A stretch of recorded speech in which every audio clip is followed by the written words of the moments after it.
За энэ Монгол улсаараа энэ газрын зураг дээр дэлхий дээр хүн амынх нь 88%-аас их нь одоо Б вирусын халдвар авчихсан гэж байгаа бол улаанаар тэмдэглэсэн байгаа шүү дээ. Тэгээ Монгол улс тэгэхэд улаан байгаа гэдгийг та нар бас харж байна, тийм ээ. Тэгвэл Монгол улс дэлхий дээр энэ Б вирусын халдвараар тэргүүлдэг улсын нэг.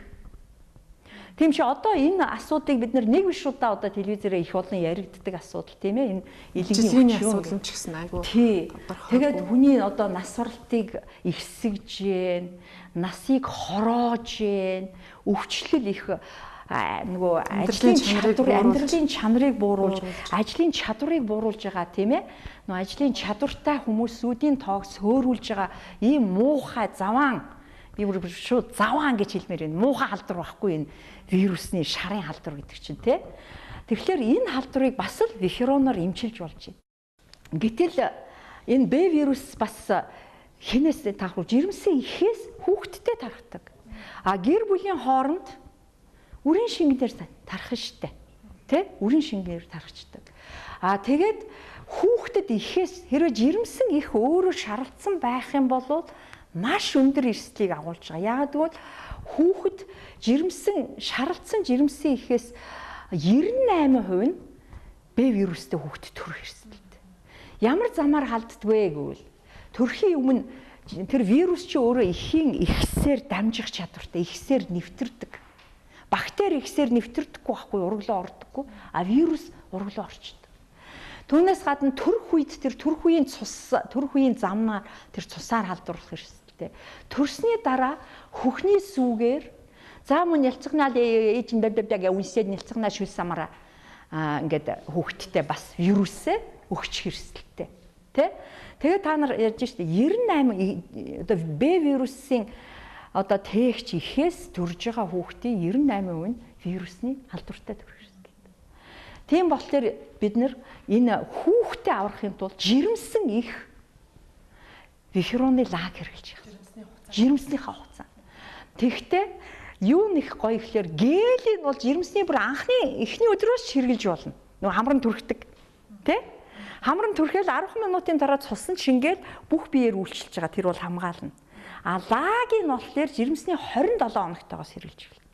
Шууд жирэмсний эрт үед бол лагийг хэрэглэж болохгүй нь шүү дээ. Тэ? За тэгээд ингээ 27 хоногтойгоос одоо жирэмсэн их өөрөө Б вирустэй гэж байгаа бол 27 вирустай жирэмсэн их юу? 27 хоногтойгоос хэрэглэн вирустай.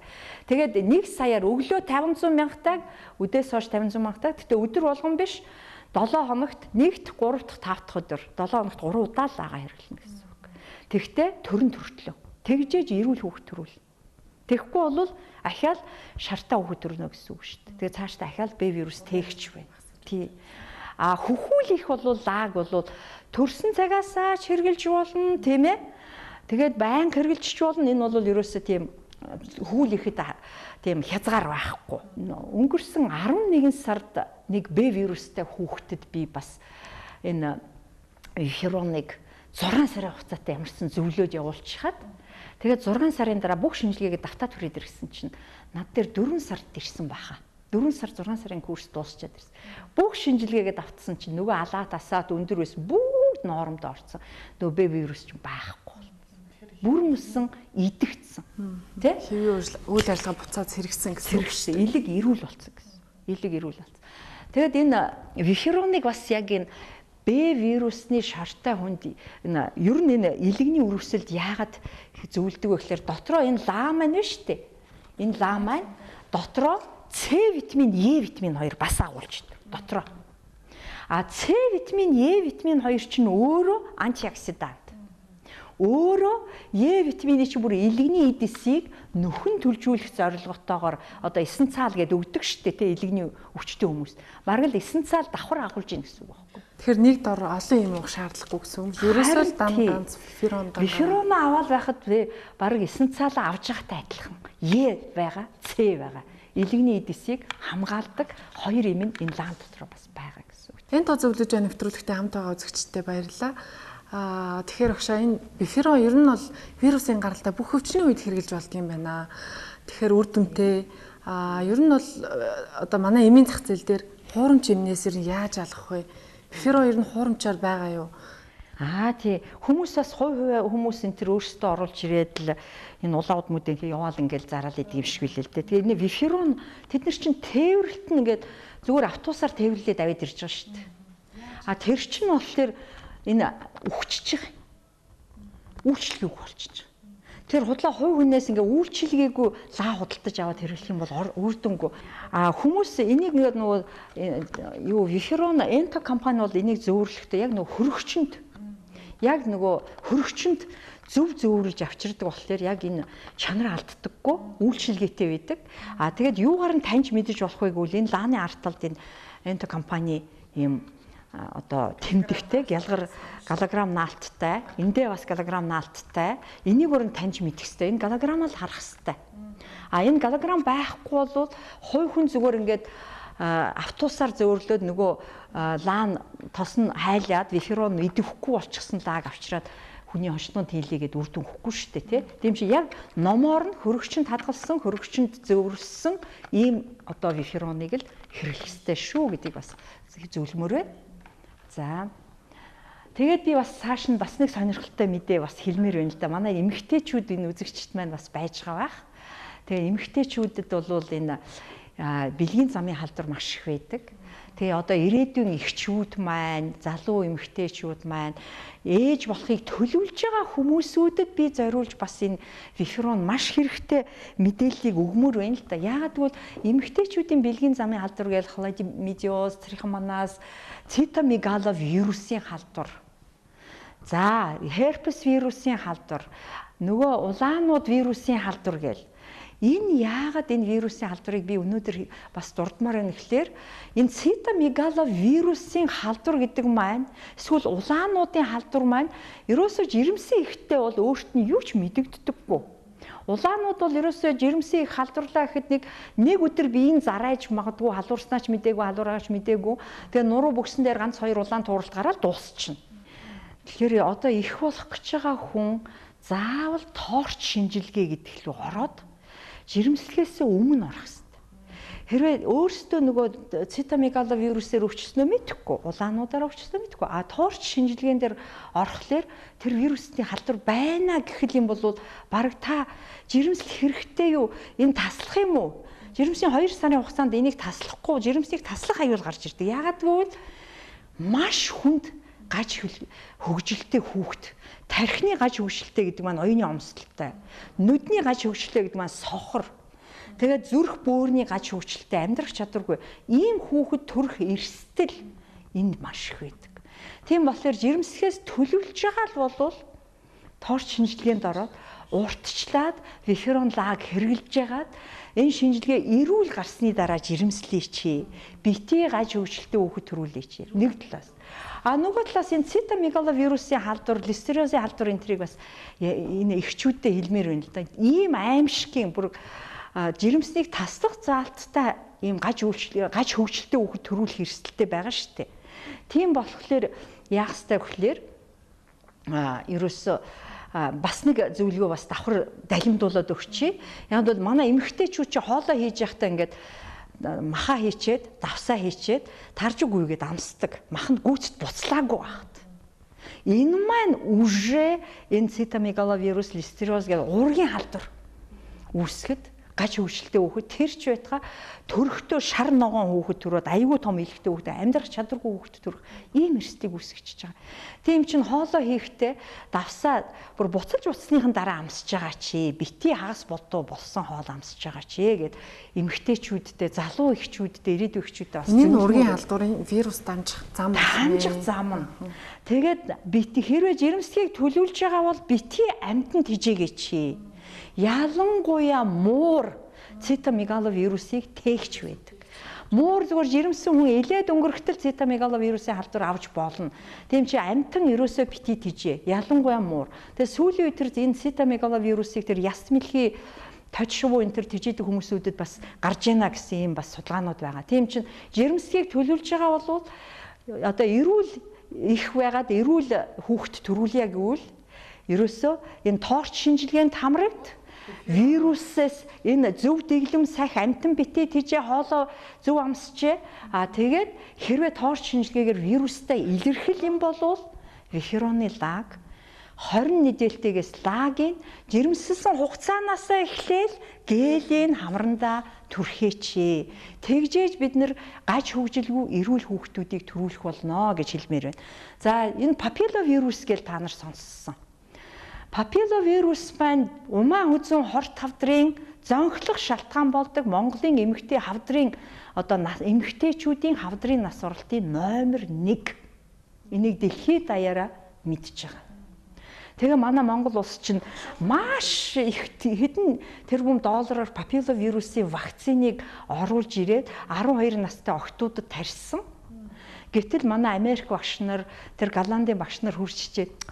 Танаа Монгол яах гэж ийм их мөнгийг 30% үр дүнтэй юмд үрж байгаа юм бэ гэсэн байхгүй.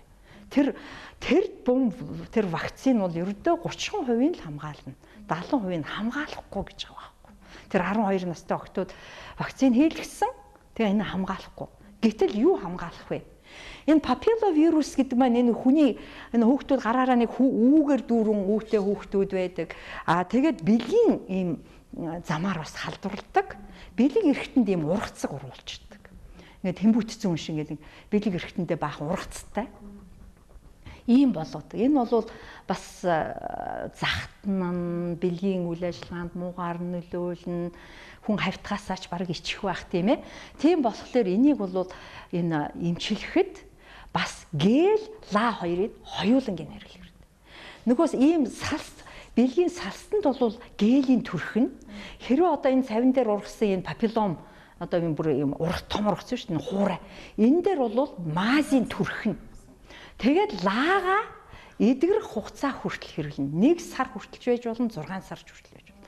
Ийм том юу 5 хоногийн лаа хэрэглээд идэх чинь гэдэг бол үлгэр домогт ийм хутлаа хуурамч юм яриад яах вэ? Амьдрал дээр бол яг ийм том ургацыг бол 1 сараас 6 сарын хугацаанд лаага хэрэглэж ээж идэрнэ гэж байгаа шүү дээ, тэ. Энэ папилловирусаас салж болно. Тийм болохоор ер нь эмэгтэйчүүд одоо умаа хүзэн хавдраас урчин сэргийлье гэвэл ер нь энэ лаг вифероны лаг хэрэглэж яах. Зүгээр шулуун гисэндээ хэрэглэхдээ цусандаа шимэгдээл үр дүн нь бол бүх биед умаан хүзүү үтрээ бусад бүхэл биед л үйлчлэн штэ тий. За тэгээд энэ бас нэг herpes вирус гэж бас яриад идэг тийм үү. Herpes вирус гэдэг монголчууд хомхой долоочлоо гэж ярьдаг штэ. Нэг уруулан дээр нэг цэврүү гардаг да. Хомхой долооцсон гэх. Тэр чинь herpes вирусээр л бас үүсгэж байгаа. Тэгээ энэ хомхой долоох бол за тэгээ нэг эрчүүд мэрчүүд тоохгүй л байх. Жирэмсэн ихт энэ бас ахаал аюултай. Тийм болохоор урагт гаж нөлөөтэй тий ахаал вирус бол ихсээр дамжичдаг урагт дамж. Тийм болохоор энэ жирэмсэн эхчүүдэд энэ herpes вирустэй жирэмсэн эхчүүдэд 576 жирэмсэн эмэгтэйд хэрэгэлсэн байна л да. Тэгсэн чинь яасан гэхлээр энэ хомхой долоох нь 2 дахин цөөрсөн. Жирэмсний хүндрэлүүд багассан. Энд ураг зулбах нь 62%-аас 31% хүртэл багассан байна. Ургийн шингэн их байх нь 30%-аас 10%. Ургийн шингэн бага байх нь 28%-аас 9%. Тэгээд жирэмсний хордлоготой гэж манайхан чинь айгүй их юм уугаал явдаг. Тэр хордлого нь 40%-аас 16% хүртэл багассан байна. Тэгээ ургийн халдвартай ураг төрх нь 3 дахин цөөрсөн.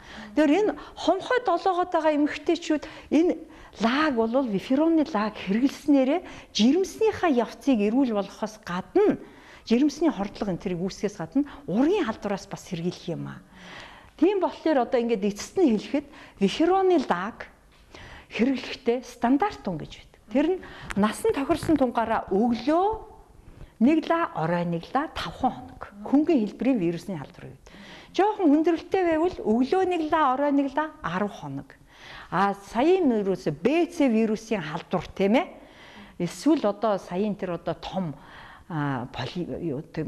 папиллом тийм ээ ургацаг.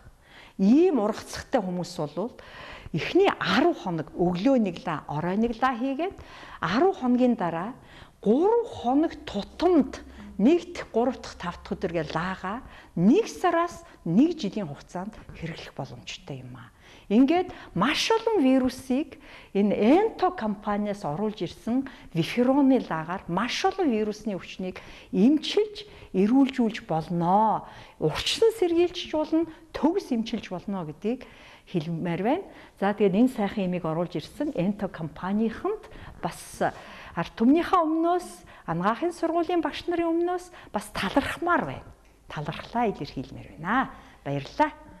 Зочиндоо баярлалаа. Өнөөдөр манд чинь анагаахын шинжилгээ ухааны үндэсний их сургуулийн багш, доктор, профессор Одон Туяа багш маань байлаа. Бидэнд маш үнэтэй мэдээллийг өгсөн танд маш их баярлалаа. За өнөөдрийн бидний ярилцсан сэдвээр вирусын гаралтай өвчнөд орчин үеийн эмчилгээний талаар бүгдээрээ ярилцлаа. За ер нь биферон лаг вирусын гаралтай бүх өвчний үед ялангуяа бага насны хүүхдүүдээс бүх насны хүн хэрэглэх ёстой юм байна гэдгийг бид нар нэгдүгээрт мэдэж авлаа. Ялангуяа цэцэрлэгийн насны хүүхдэд цэцэрлэгийн дархлаа тогтооно гэж ярьдаг. Тэрийг мөн бифероноор хийж болох нь байна. Мөн вирусын гаралтай амьсгалын замын бүх өвчний үед гелийн шууд хамрын сас дотор талд нь түрхэж болох нь байна. Мөн улаагаад байгаа залгуурт нь шууд түрхэж болох нь байна. За мөн арсан дээр гарч байгаа бүх төрлийн вирусын гаралтай өвчний үед гелийн эргэлж болох нэ. За мөн маад хэлбэрээр байд юм байна. Энэ нь болохоор мөн бас мөн арсан дээр гарч байгаа бүх төрлийн вирусын гаралтай өвчний үед шууд түрхэж хэрэглэж болох нь байна. За мөн эмэгтэйчүүдийн практикт халдвар төвчин нэлэгний гепатит В, вирус гепатитийн үед маш өргөн эргэлдэг юм байна. За ер нь бифероныг вирусын гаралтай бүх өвчний үед хэрэглэж болдог юм байна. Энд бол зөвлөж байна нэвтрүүл маань энд хүрээд өндөрлөж байна. Дараагийн бим гарагт иргэн уулзлаа. Түр баяр та үзэгчтэй.